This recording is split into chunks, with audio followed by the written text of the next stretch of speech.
Alors, dans ce livre, on prend seulement l'angle du numérique, mais il est bien clair qu'il y a d'autres choses qui vont se passer dans la santé, hein, comme les nanotechnologies, l'Internet des objets, etc. Mais le numérique, c'est quand même là qu'il y a une espèce de tsunami gigantesque pour le monde de la santé. Parce que dans le fond, le numérique repousse les limites, repousse les règlements, repousse les lois. Regardez Airbnb, Uber, mais même EasyJet, Amazon. Amazon ne paye pas de taxes en Suisse, par exemple. Donc tous ces gens-là, du numérique, repoussent les limites en dehors de tout. C'est des révolutionnaires. Ils ne regardent pas quelle est la loi.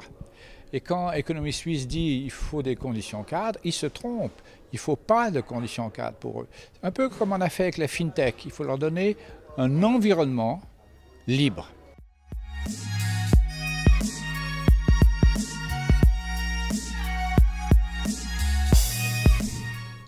Bon, alors le principal impact, ce sera que moi, patient, je deviens pro-patient, proactif. Hein.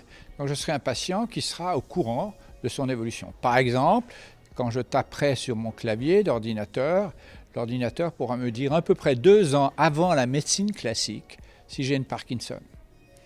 Mais c'est la même chose avec mon Apple Watch. Elle pourra me dire 2 heures avant si j'ai une crise cardiaque.